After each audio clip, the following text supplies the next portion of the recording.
What's going on, everybody? What's the deal? What's going on? Man. Dude, another episode. Another one. Another one. And another one. And another one. Man, guys, first of all, I do want to thank you on behalf of Joatam and myself for listening to this podcast, Coño Cast Podcast.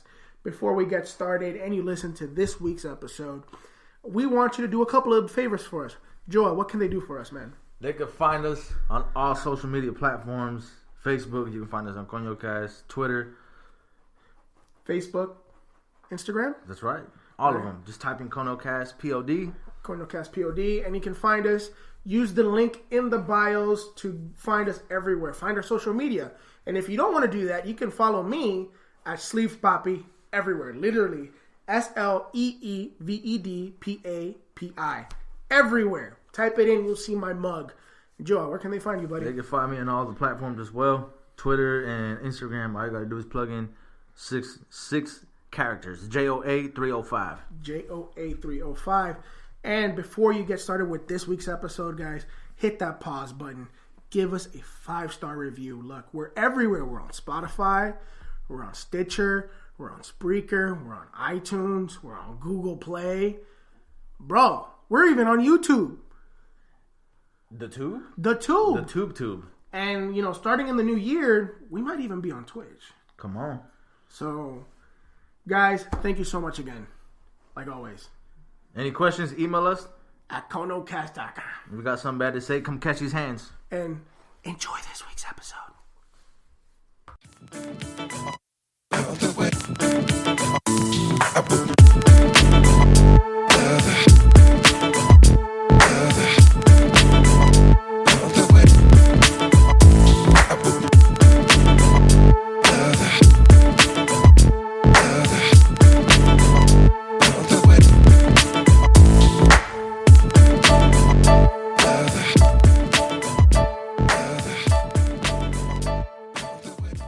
This is a special podcast today, guys. I'm by myself.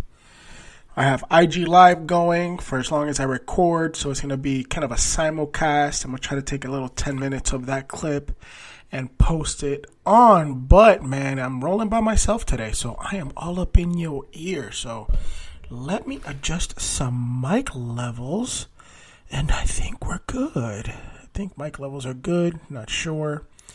I'm not redlining, so I'm good. Man, so today it's just kind of, I'm riffing. There's going to be a lot. The show we had planned was to break down UFC 244, the Canelo fight, go over some of the stats of the UM Florida State game.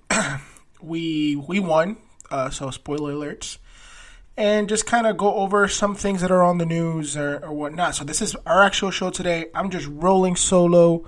So if you guys want to join in, this is a pre-recorded episode.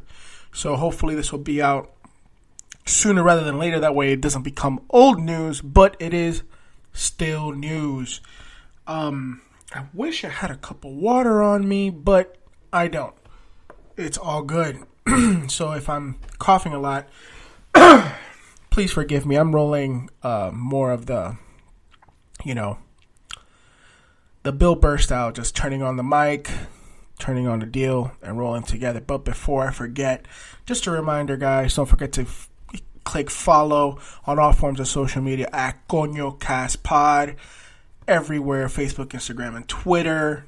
And this is just a riff. Gonna practice some bits maybe. I don't know. It's just me and you guys today. So let's see where things go. So to start off today, I want to break down UFC 244. So I'm only going to do the two main fights.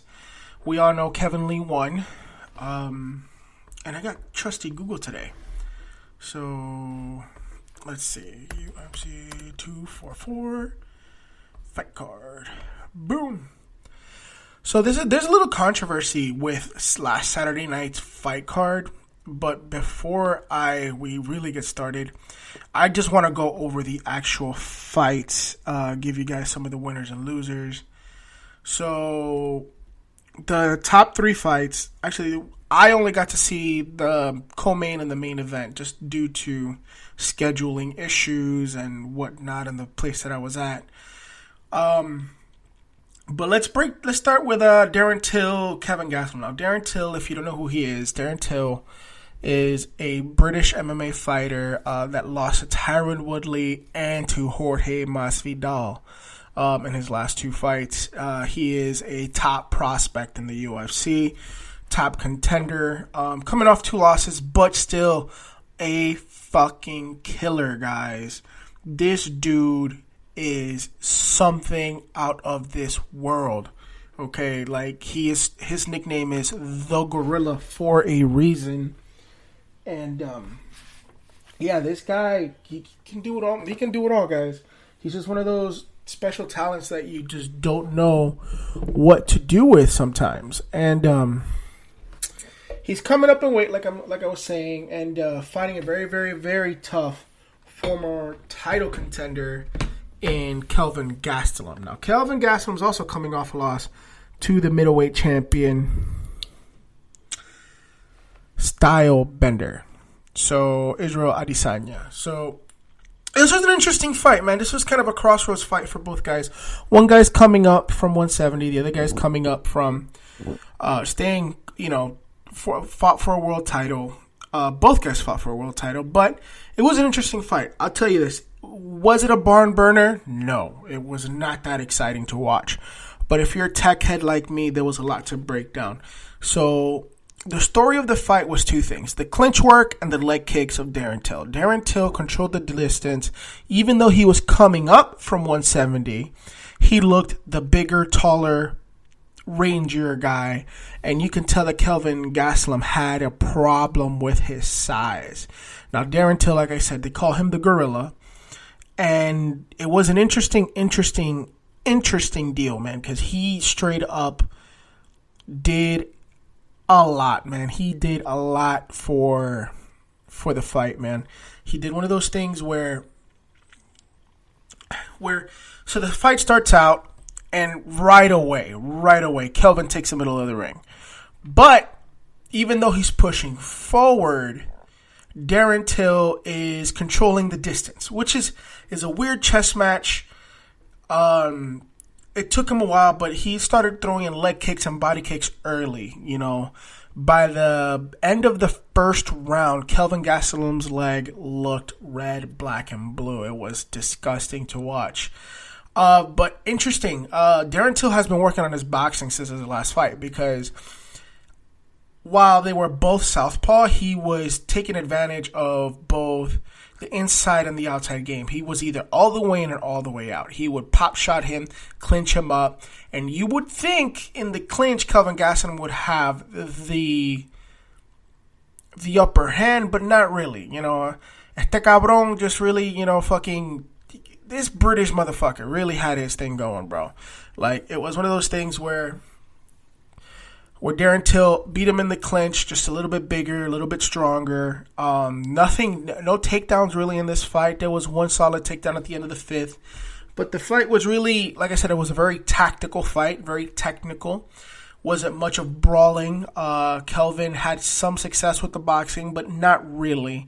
When he did have success, Darren Till switched up the game plan and kept the ball in his court. And it was a very interesting fight to watch. It's one of those fights I would watch again just because there were so many little technical nuances that I could exploit and that I could add to my game as a striker. And good things to learn, tall guy versus big guy. Just a different style of fighting, very awkward. And it was a great co-main event. That was just the appetizer, guys. Jorge Masvidal. This dude, man. Versus Nate Diaz. Man, this fight lived up to the hype. The hype was real, everybody. My goodness, yo. This fight was insane. Now, X's and O's. Jorge Masvidal, winner via cuts.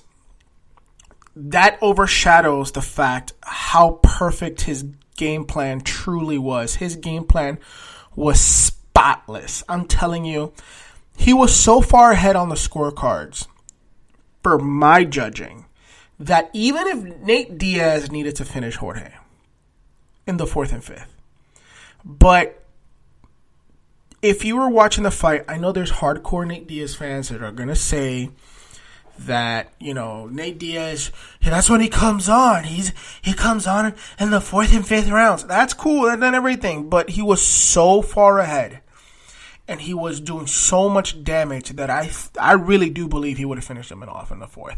This is not a biased breakdown, because if y'all listen to the past episodes, my predictions was that even though Masvidal would have still won, I didn't think he was going to finish him. But the way that fight went down, yeah, man, that was an interesting deal. Very, very interesting. The whole fight card. I mean, that whole fight. So it started off like this, guys. Basically, they came out right off the gate.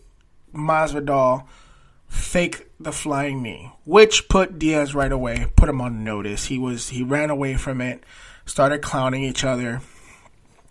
And Nate Diaz was just extremely slow. He was talking about, post-fight that his knee was messed up. He didn't get to run as much as he wanted to, but there was still a lot to cover. He was still very tough, very dangerous anyway. But Jorge Masvidal, his boxing and kickboxing was just on point.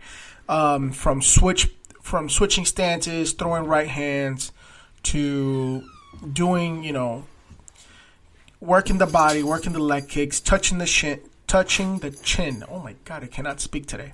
And touching the chin, there was a lot of things to go over. Late in the first, he landed an elbow that cut Masvidal's eyebrow and landed a beautiful 3-2 combination to knock him down, and punctuated with a kick to the head on the way down, which was the most beautiful combination I've seen in a long time. I thought he finished him, but kudos to Nate Diaz. That dude just came back, dude. He just fought through it. I knew his bell was rung, and he was gushing blood like a freaking like a faucet, but whatever. He came back. Jorge stayed out of the ground game. Perfect game plan. But interesting to me, man, the thing about this fight, what I found very interesting was Nate Diaz is very, very good in the clinch. He uses his length, he uses his pressure, he uses dirty boxing to his advantage in the clinch. But for some odd reason, in this fight, that was not there at all. He was active, but I'm talking about like straight up clinch work, dirty boxing on the break, throwing knees, throwing elbows. Masvidal had him here too. It was a very one-sided fight. I judged it 10-8 round in the first and a 10-8 round in the third. Second round was a little closer, but not really. It was still a very definitive Masvidal fight. In the end of the third, Diaz landed a clean combination, and some might say that was him coming back. No, that was him reacting. Let's be honest, guys. That was him reacting. He wasn't really... he wasn't really doing anything. He was turning his back. He was keeping his distance. He was buying his time.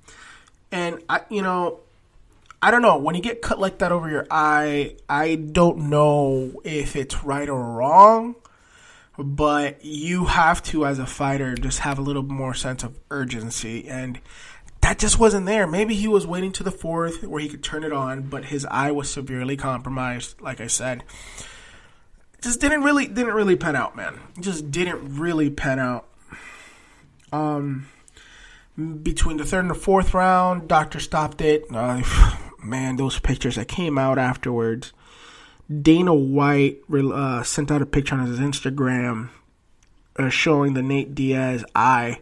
It was legitimately from eyebrow to the end of the eyebrow and then a cut underneath.